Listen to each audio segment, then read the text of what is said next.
জুলাই সনদের দাবিতে ৩রা আগস্ট কেন্দ্রীয় শহীদ মিনারে জড়ো হওয়ার আহ্বান এনসিপির। ভারতীয় আধিপত্যবাদ রুখতে নতুন সংবিধান চান নাহিদ শেরপুরে পদযাত্রা। ময়মনসিংহে ৭ মাসে ৬৩ হত্যাকাণ্ড, জনমনে আতঙ্ক, ধরাছোঁয়ার বাইরে বেশিরভাগ অপরাধী। পরিস্থিতি মোকাবিলায় বিট পুলিশিং জোরদার।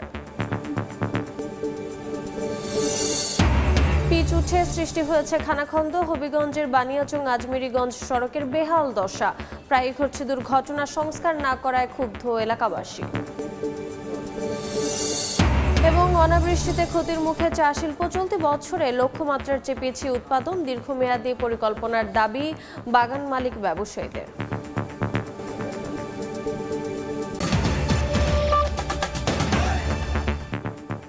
আমন্ত্রণ সময় সংবাদের নিয়মিত আয়োজন বিভাগীয় সময়ে। থাকছে সপ্তাহের 7 দিন ভিন্ন ভিন্ন বিভাগের সংবাদ নিয়ে। আজ থাকছে সিলেট ও ময়মনসিংহ বিভাগ, সঙ্গে আছি আমি রোজা চৌধুরী।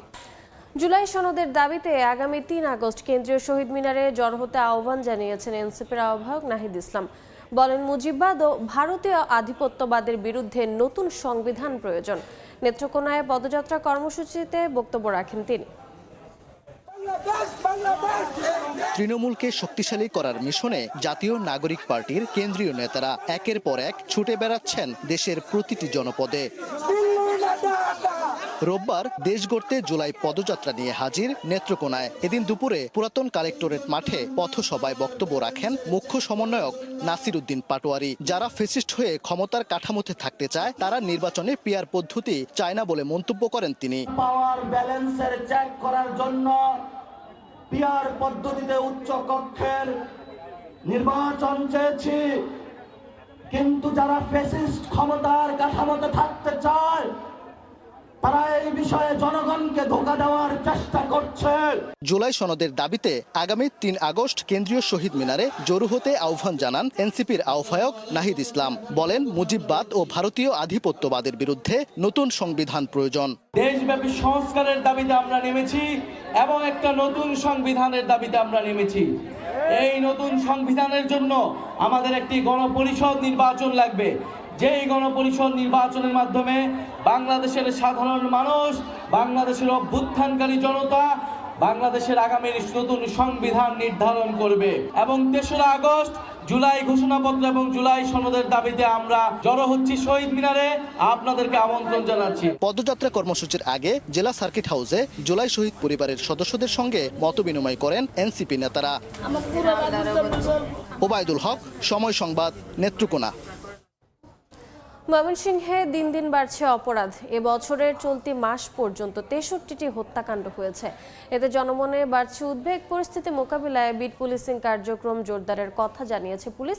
হোসেন আলীর ছবিতে ওবায়দুল হকের রিপোর্ট। ময়মনসিংহ সদরের রাঘবপুর গ্রামে রাতের আধারে কুপিয়ে জখম করা হয় স্থানীয় দিনমজুর আলতাফ হোসেনকে। 1 সপ্তাহ পর চিকিৎসাধীন অবস্থায় 17 জুলাই হাসপাতালে মারা যান তিনি। ঘটনার 2 সপ্তাহ পেরিয়ে গেলেও গ্রেফতার হয়নি অভিযুক্তরা। এনো একটা কূপ দিছে, এবার নামায় আলছে, এনো একটা কূপ দিছে, এবার নামায় আলছে। এই ঘাটটা কূপ দিছে যে রক দি সহকার কাটা পড়ছে। আসামি এখন পর্যন্ত ঘুরতেছে, আবার আমাদেরকে হুমকিও দিতেছে। পুলিশের তথ্য মতে গত 4.5 বছরে ময়মনসিংহে হত্যাকাণ্ডের মামলা হয়েছে 450টি। এর মধ্যে চলতি বছরের 7 মাসেই ঘটেছে 63টি খুনের ঘটনা। তুচ্ছ ঘটনাকে কেন্দ্র করে প্রাণ হারাচ্ছেন অনেকে, অথচ বেশিরভাগ অপরাধী রয়েছে ধরাছোঁয়ার বাইরে। এতে মানুষের মাঝে আতঙ্ক ছড়িয়ে পড়েছে। যে অপরাধ হবে তার শাস্তি হবে, কিন্তু আমাদের সমাজে কিন্তু আসলে শাস্তি হচ্ছে না, এবং কোনো কোনো ক্ষেত্রে পলিটিক্যালি তারা রিওয়ার্ডেড হচ্ছে। বিশেষজ্ঞরা বলছেন, বিচারের দীর্ঘসূত্রিতা, পারিবারিক সম্পর্ক দুর্বল হওয়া ও সামাজিক অবক্ষয়ে ঘটছে এমন ঘটনা। আর পরিস্থিতি মোকাবিলায় বিট পুলিশিংয়ের মাধ্যমে সচেতনতামূলক কার্যক্রম জোরদার করার কথা জানিয়েছে পুলিশ। অবশ্যই ল অ্যান্ড অর্ডার সিচুয়েশনটাকে কন্ট্রোল করার জন্য আমাদেরকে ফেয়ারলি বিচারটা নিশ্চিত করতে হবে। বিট পুলিশিং কার্যক্রম এটা আমরা আরও বেগবান করার জন্য, গতিশীল করার জন্য আমরা প্রয়োজনীয় ব্যবস্থা নিচ্ছি। ময়মনসিংহে চলতি মাসে হত্যা মামলা হয়েছে 12টি, গ্রেফতার করা হয়েছে 11 আসামিকে। ওবায়দুল হক, সময় সংবাদ, ময়মনসিংহ। বিভাগীয় সময় আরও থাকছে। 2 বছরেও চালু হয়নি জামালপুর পল্লী উন্নয়ন একাডেমি ট্রেনিং সেন্টার চারণভূমিতে পরিণত, নষ্ট হচ্ছে যন্ত্রপাতি, জনবল সংকটকে দুষছে কর্তৃপক্ষ। অনাবৃষ্টিতে ক্ষতির মুখে চা শিল্প, চলতি বছরের লক্ষ্যমাত্রার চেয়ে অনেক পিছিয়ে উৎপাদন। চা বোর্ডের তথ্য মতে 2023 সালে প্রায় 10 কোটি 29 লাখ কেজি ও 2024 সালে 9 কোটি 30 লাখ কেজি চা পাতা উৎপাদন হয় দেশে। চলতি মৌসুমে লক্ষ্যমাত্রা নির্ধারণ করা হয়েছে 10 কোটি 30 লাখ কেজি, যার মধ্যে মে মাস পর্যন্ত উৎপাদন হয়েছে 1 কোটি 26 লাখ কেজি, যা লক্ষ্যমাত্রার চেয়ে অনেক পিছিয়ে উৎপাদন। সংশ্লিষ্টরা বলছেন, জলবায়ু পরিবর্তন ও অনাবৃষ্টিতে ক্ষতির মুখে এ শিল্প। স্থানীয় আবহাওয়া অফিস জানায়, গেল বছরের তুলনায় চলতি বছরের প্রথম 6 মাসে 49% বৃষ্টিপাত কম হয়েছে।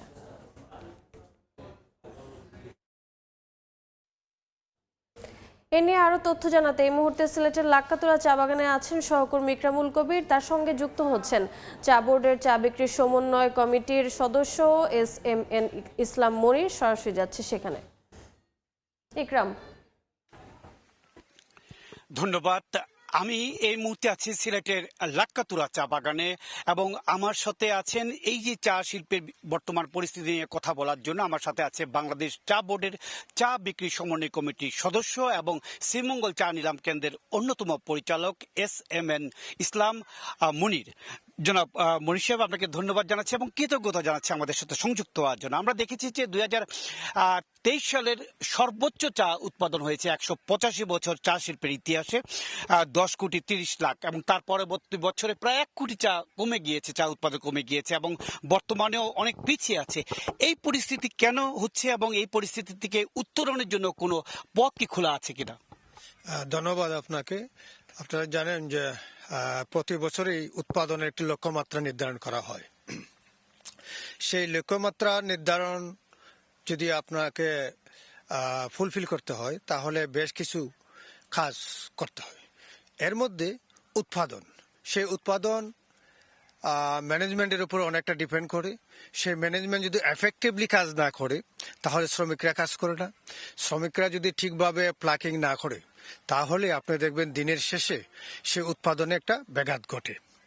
সেই জন্য আমি মনে করি একটি প্রতিটি গার্ডেনে স্ট্রং ম্যানেজমেন্টের প্রয়োজন এবং তাদেরকে ফাইন্যান্সিয়ালি স্ট্রংলি সাপোর্টও দিতে হয়।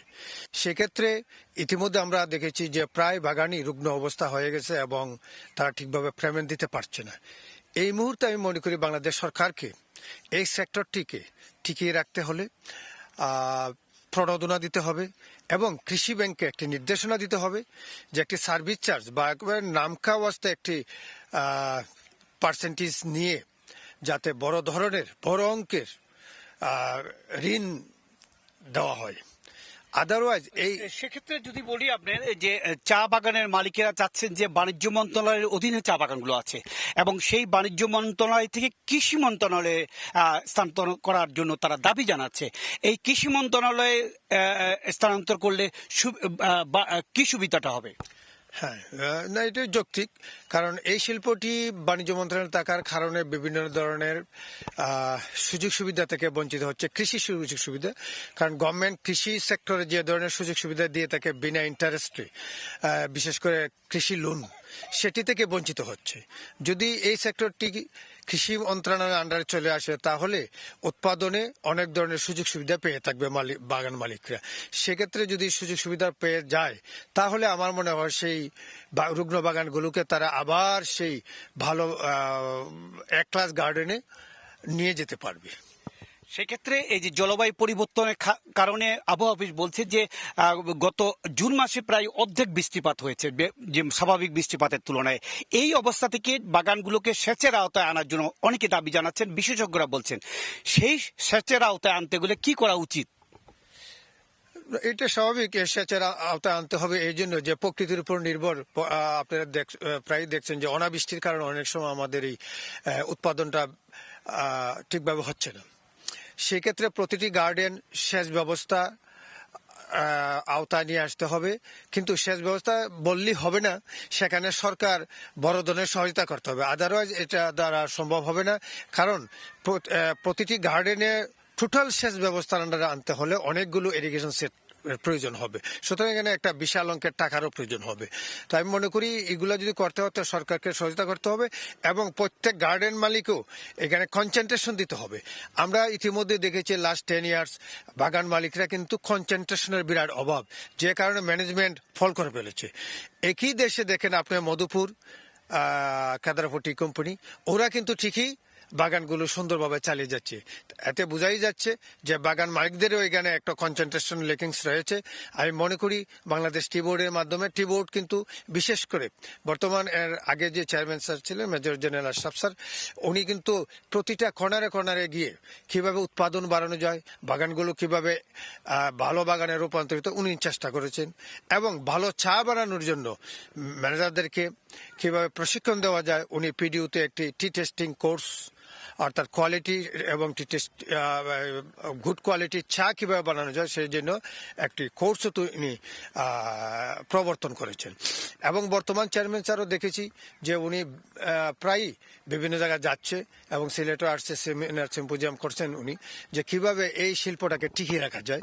এবং এই শিল্প থেকে আপনারা জানেন যে এই শিল্পের সঙ্গে অনেক মানুষ জড়িত, লাখ লাখ শ্রমিক আমাদের জড়িত। আজকে যদি এই শিল্পটা বসে যায় তাহলে তারা কোথায় গিয়ে কাজ করবে, যাবে কোথায়? সুতরাং আমি মনে করি সরকার এই মুহূর্তে স্পেশাল কনসেন্ট্রেশন দিয়ে এই শিল্পটাকে যাতে আগে বাঁচিয়ে রাখে, তারপরে হয়তো বেনিফিট এইটা থেকে আবার পেয়ে যাবে সরকার। ধন্যবাদ। শুনছিলেন চা শিল্পের বর্তমান যে সংকট চলছে এবং এই সংকট থেকে উত্তরণের জন্য কি কি করা উচিত।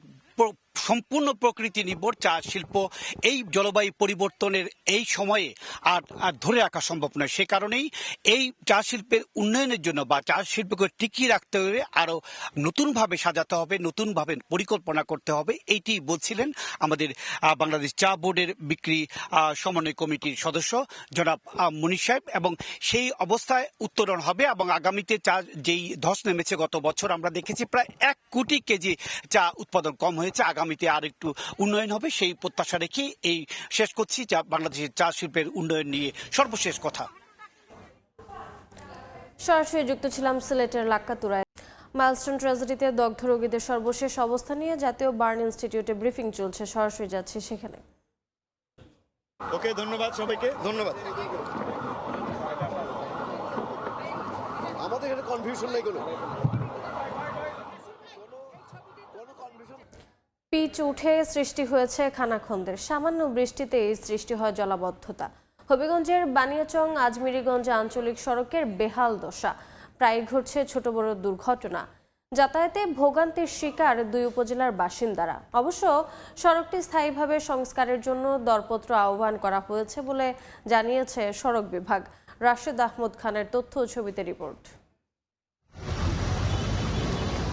পিচ ও আরসিসি অংশের ঢালাই উঠে ছোট বড় অসংখ্য খানাখন্দের সৃষ্টি হয়েছে। ঝুঁকি নিয়ে চলছে যানবাহন, গর্তে পানি জমে প্রায় ঘটছে দুর্ঘটনা। দীর্ঘদিনের সংস্কার না হওয়ায় হবিগঞ্জের বানিয়াচং আজমিরিগঞ্জ আঞ্চলিক সড়কের বেহাল দশা। চরম দুর্ভোগে 2 উপজেলার 25 গ্রামের মানুষ। দ্রুত সড়কটি সংস্কার করে জনদুর্ভোগ কমানোর দাবি স্থানীয়দের। রাস্তার অবস্থা খুবই কাহিল, মানুষ যদি একজন রোগী হয় হসপিটাল লয়ে যাইবার আগে মরব। যাত্রীদের সমস্যা হয় এবং গাড়িদের সমস্যা হয়। আমরা অনেকদিন যাবত ভুক্তভোগী, ভালো মানুষ রোগী হয়ে যায়, আমরা নিজেও রোগী হয়ে যাই। তবে সড়কটি স্থায়ী মেরামতের জন্য দরপত্র আহ্বান করা হয়েছে বলে জানিয়েছে সড়ক ও জনপথ বিভাগ। যত দ্রুত সম্ভব এটি ইভ্যালুয়েশন করে মূল্যায়ন করে আমরা আমাদের মন্ত্রণালয়ে পাঠিয়ে দেবো অনুমোদনের জন্য।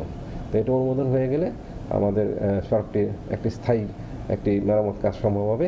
তো আমরা আশা করছি আগামী 3 মাসের ভিতরে আমরা এই কাজটি মেরামতের কাজ শুরু করতে পারবো। 116 কোটি টাকা ব্যয়ে সড়ক ও জনপথ বিভাগ 1917 সালে সড়কটির নির্মাণ কাজ শেষ করে। সময় সংবাদ, হবিগঞ্জ। বিভাগীয় সময় আরও থাকছে। নেত্রকোনার পাহাড়ি অঞ্চলে আগাম জাতের আমন রোপণ, আবাদ শেষে একই জমিতে হবে রবি শস্য চাষ। স্বল্পকালীন ধানের উপর জোর দেওয়া দাবি কৃষি বিভাগের। নির্মাণের 2 বছরেও কার্যক্রম শুরু করতে পারেনি জামালপুর পল্লী উন্নয়ন একাডেমি। এতে ট্রেনিং সেন্টার পরিণত হয়েছে চারণভূমিতে।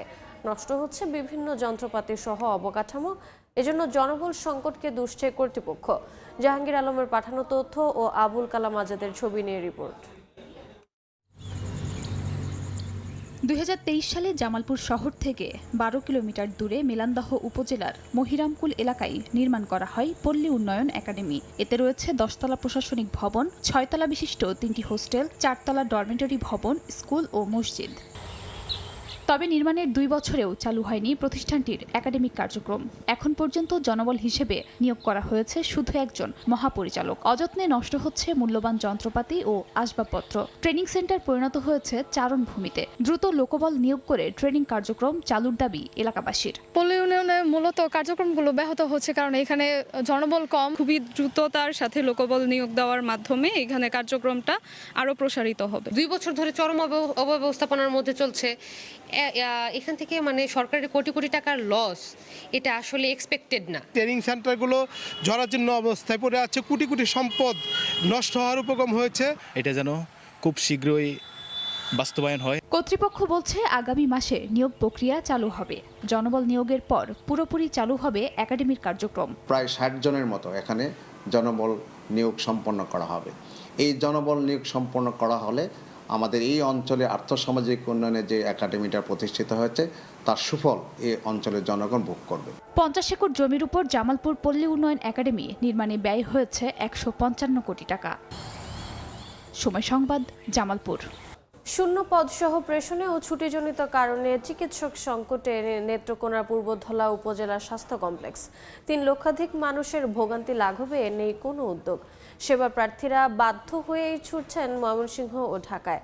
আলপনা বেগমের তথ্য ও আবু সুফিয়ানের তোলা ছবিতে রিপোর্ট। হাসপাতালে উপচে পড়া ভিড়, শয্যা সংকটে রোগীদের জায়গা হয়েছে মেঝেতে। নেত্রকোনার পূর্বধলা উপজেলা স্বাস্থ্য কমপ্লেক্সে প্রতিদিন সরকারি স্বাস্থ্যসেবা নিতে আসেন শত শত রোগী। তবে জনবল সংকটে ব্যাহত হচ্ছে চিকিৎসা। 19 জন মেডিকেল অফিসারের মধ্যে কর্মরত মাত্র 4 জন। এছাড়া 1 জন করে কর্মরত নিরাপত্তা কর্মী ও পরিচ্ছন্নতা কর্মী। রোগীরা জানান সঠিক চিকিৎসা না পেয়ে ভোগান্তিতে আছেন তারা। রয়েছে ঔষধ সংকটও। বিছনা পাইতে গিদরে জায়গা নোংরা জায়গার মধ্যে পড়ে রয়েছে, মাছি বুঝাচ্ছে, অনেক কষ্টে আছে। ওয়ার্ড বয় নাই, নার্স নাই, ডাক্তার নাই, একটা মাত্র ডাক্তার। রোগী এখানে আসলে তারা বেশিরভাগ ট্রান্সফার করে দেয়। কর্তৃপক্ষ বলছে জনবল কম থাকলেও সাধ্যমতো স্বাস্থ্যসেবা দিয়ে যাচ্ছেন তারা। নতুন পদায়নের জন্য ঊর্ধ্বতন মহলে জানানো হয়েছে। আমাদের কাজের লোড অনেক বেশি, ঠিক আছে, ওই তুলনায় জনবল একদমই কম, ঠিক আছে, কিন্তু তারপরেও আমরা সর্বোচ্চ চেষ্টা করতেছি যে মানুষকে সেবা দিয়ে যাওয়ার জন্য। কর্তৃপক্ষের তথ্য মতে নেত্রকোনার পূর্বধলা উপজেলার স্বাস্থ্য কমপ্লেক্সে প্রতিদিন গড়ে প্রায় 1000 মানুষ স্বাস্থ্যসেবা নেন। সময় সংবাদ, নেত্রকোনা। নেত্রকোনার পাহাড়ি অঞ্চলে শুরু হয়েছে আগাম জাতের আমন রোপণ। আবাদ শেষে একই জমিতে হবে রবি শস্য চাষ। স্বল্পকালীন ধানের ওপর জোর দেওয়া দাবি কৃষি বিভাগের। বিশাল মাঠ জুড়ে চাষাবাদের ধুম, আমন আবাদে ব্যস্ত কৃষক। নেত্রকোনার পাহাড়ি সীমান্ত উপজেলা দুর্গাপুর ও কলমাকান্দার প্রতিটি মাঠে চলছে আগাম রোপা আমন চাষাবাদ। সীমান্ত গ্রামের আদিবাসী ও বাঙালি সব জাতিগোষ্ঠীর কৃষকরা ফসলের ক্ষেত প্রস্তুত করে ধানের চারা রোপণ করছেন। তারা বলছেন ঢলের পানিতে ক্ষতির আশঙ্কা ও হাতির আক্রমণের শঙ্কা থেকেই এবার আগেভাগে চলছে এই কর্মযজ্ঞ। হাতির ভয়, আর এখানে তো দল হয়, ফসলগুলি নষ্ট হয়ে যায়। আগে তো আর অনেক খারাপ ছিল, ফসল হইতো না, এখন একটু মোটামুটি ফসল হয় আর কি। পানি আয়ের দিকে তাড়াতাড়ি লাগাই লাইতেছি, রোজা করতেছি, চুক্তি করি। প্রবলেম হলে অনেক কিছু ক্ষয়ক্ষতি হয়ে যায়, তা আগে যদি ফসলটা উঠে তাহলে সরিষা আমরা মানে উত্তোলন করতে পারি। কৃষি বিভাগ বলছে কৃষকদের বিনা 17 ও 18 জাতের স্বল্প জীবনকালীন ধান আবাদে উদ্বুদ্ধ করা হচ্ছে, যাতে আগাম রোপা আমনের পর অন্যান্য ফসল আবাদ করতে পারেন। কৃষক ভাইরা আগাম রোপা আমন করে যাতে ফসলটা করেন, এই জন্য আমরা মাঠ পর্যায়ে কাজের ফলে এখন আমাদের এই জেলায় আজকে পর্যন্ত 1560 হেক্টর জমিতে রোপা আমন আবাদ শুরু হয়েছে। আমরা আশা করছি যে আমাদের জেলায় এবছর যে টার্গেটটা আছে সেটি আমাদের অর্জন করা সম্ভব হবে। কৃষি বিভাগের তথ্য মতে জেলায় এবার 1,35,900 হেক্টর জমিতে রোপা আমন আবাদের লক্ষ্যমাত্রা ধরা হয়েছে। সময় সংবাদ, নেত্রকোনা। পানি সংকটে 2 যুগ ধরে বন্ধ নেত্রকোনার দুর্গাপুরের একমাত্র সরকারি মৎস্য বীজ উৎপাদন খামারটি। এতে ক্ষতিগ্রস্ত হচ্ছেন স্থানীয় মৎস্য চাষিরা, পাশাপাশি দীর্ঘদিন ধরে অচল থেকে নষ্ট হচ্ছে সরকারের অর্থে কেনা যন্ত্রপাতি। অবশ্য জেলা মৎস্য কর্মকর্তা বলছেন খামারটি চালু করতে প্রয়োজনীয় ব্যবস্থা নেওয়া হবে। পরিত্যক্ত ভবনটি নেত্রকোনার দুর্গাপুরের একমাত্র সরকারি মৎস্যবীজ উৎপাদন খামার। কালের বিবর্তনে নানা সমস্যায় জর্জরিত হয়ে এখন বেহাল অবস্থা, বন্ধ হয়ে গেছে উৎপাদন কার্যক্রম। হ্যাচারিতে পানি সংকট দেখা দিলে 2000 সালে পুরোপুরিভাবে রেণু উৎপাদন বন্ধ হয়ে যায়। এতে ধীরে ধীরে নষ্ট হয়ে গেছে অবকাঠামো সহ যন্ত্রাংশ। আগাছা জন্মে ফাটল ধরেছে ভবনে। এখান থেকে পোনা আনলে আমরা অনেক পোনা দেখা যায় নষ্ট হয়ে যায়। পানি নিশ্চয়তার মাধ্যমে যদি হ্যাচারিটা আমরা পুনরুদ্ধার করতে পারি তাহলে আমার মনে হয় যে এই সহায়তাটা সার্ভিস এইটাও আমরা জনগণকে দিতে হবে। এদিকে মৎস্য চাষীদের সুবিধার জন্য আবারও খামারটি চালু করতে প্রয়োজনীয় পদক্ষেপ নেওয়ার আশ্বাস জেলা মৎস্য কর্মকর্তার। অবকাঠামোতে মেরামতের জন্য আমরা ঊর্ধ্বতন কর্তৃপক্ষকে জানিয়েছি, একটা প্রকল্পের মাধ্যমে এখানে অবকাঠামো মেরামতের জন্য প্রয়োজনীয় আশ্বাস পাওয়া গিয়েছে। বর্তমানে জেলায় 2265 জন মৎস্য চাষী রয়েছেন, আর পুকুর ও জলাশয়ের সংখ্যা 4492টি। সময় সংবাদ, নেত্রকোনা। বর্ষা মৌসুমে পর্যাপ্ত বৃষ্টি না হওয়ায় সুনামগঞ্জের হাওর, নদ নদী ও খালবিলে মাছের উৎপাদন কমে গেছে। এর প্রভাব পড়েছে সুনামগঞ্জের ওয়েজখালী মৎস্য অবতরণ কেন্দ্রে। কমে গেছে সরবরাহ। ব্যবসায়ী ও জেলেরা বলছেন, দেশীয় মাছের সংকট থাকায় প্রকারভেদে কেজিতে দাম বেড়েছে 100 থেকে 150 টাকা। প্রতি বর্ষা মৌসুমেই রুই, কাতল, মৃগেল, পাঙ্গাস, কালীবাউস, রিটা, আইড়, কই, গ্রাসকাপ সহ নানা জাতের মাছে ভরে ওঠে সুনামগঞ্জের ওয়েজখালী মৎস্য অবতরণ কেন্দ্র। তবে এবছর মাছের সরবরাহ কমেছে। দেশি জাতের পাশাপাশি চাষের মাছের পসরা নিয়ে বসেন আড়তদাররা। তবে 1 মাস ধরে বদলে গেছে আড়তের চিরচেনা রূপ। চাহিদার চেয়ে যোগান কমে যাওয়ায় বেড়েছে দাম। মাছের দর বেশি, এলাকা তো মাছ নেই, পুকুরও নাই, আবারও নাই। বর্তমানে আবারও পানি নাই, আমরাও মাছ অনেক দিতে পারতেছি না। যে বোয়ালগুলা 600-700 টাকা কেজি, তৈরি হন 1000-1200 টাকা কেজি। ওয়েজখালী মৎস্য অবতরণ কেন্দ্রে প্রতিদিন কয়েক ঘন্টায় লাখ লাখ টাকার মাছ বেচা কেনা হলেও এখন লাখ টাকার মাছও উঠছে না বাজারে। সময় সংবাদ, সুনামগঞ্জ। এবারে জেনে নেব সিলেট ও ময়মনসিংহ বিভাগের গত সপ্তাহের আলোচিত ঘটনা। 22 জুলাই ময়মনসিংহ 9 আসনের সাবেক সংসদ সদস্য আনোয়ারুল আবেদিন খান তুহিন সহ 14 জনের বিরুদ্ধে মামলা করে দুর্নীতি দমন কমিশন। 2013-14 ও 2014-15 অর্থ বছরে ভুয়া প্রকল্প তৈরি করে প্রতারণা ও জালিয়াতির মাধ্যমে রেকর্ডপত্র বানিয়ে সরকারি 2,87 লাখ টাকারও বেশি আত্মসাতের প্রমাণ পায় সংস্থাটি। 22 জুলাই রাত থেকে 23 জুলাই ভোর পর্যন্ত সিলেট ও সুনামগঞ্জের সীমান্তবর্তী কালাইরাগ, বিছানাকান্দি সহ বিভিন্ন এলাকায় অভিযান চালায় বিজিবি। এ সময় বিপুল পরিমাণ ভারতীয় ওষুধ, ক্রিম, ফেস ওয়াশ, চকলেট সহ প্রায় 2.5 কোটি টাকার পণ্য উদ্ধার হয়। পাশাপাশি অবৈধভাবে পাথর উত্তোলনকারী 6টি নৌকাও উদ্ধার হয়। 26 জুলাই সকালে মৌলভীবাজারের বড়লেখা উপজেলার নিউ পাল্লারথল সীমান্তের মাথামোরল পান পঞ্জিকা নামক স্থানে অবস্থান করছিল নারী ও শিশুসহ 11 জনের একটি দল। সন্দেহ হওয়ায় তাদের আটক করে হেফাজতে নেয় বিজিবি। পরে জিজ্ঞাসাবাদে জানা যায় রাতের আধারে তাদেরকে পুশিং করেছে বিএসএফ। গত 6 মাস আগে অবৈধভাবে ভারতে অনুপ্রবেশ করেছিলেন তারা। বিভাগীয় সময়ের শীর্ষ সংবাদগুলো জানিয়ে দিচ্ছি আরেকবার। জুলাই সনদের দাবিতে 3রা আগস্ট কেন্দ্রীয় শহীদ মিনারে জড়ো হওয়ার আহ্বান এনসিপির। ভারতীয় আধিপত্যবাদ রুখতে নতুন সংবিধান চান নাহিদ শেরপুরে পদযাত্রা। ময়মনসিংহে 7 মাসে 63 হত্যাকাণ্ড, জনমনে আতঙ্ক। ধরাছোঁয়ার বাইরে বেশিরভাগ অপরাধী। পরিস্থিতি মোকাবিলায় বিট পুলিশিং জোরদার। এবং অনাবৃষ্টিতে ক্ষতির মুখে চা শিল্প। চলতি বছরের লক্ষ্যমাত্রার চেয়ে পিছিয়ে উৎপাদন। দীর্ঘমেয়াদী পরিকল্পনার দাবি বাগান মালিক ব্যবসায়ীদের।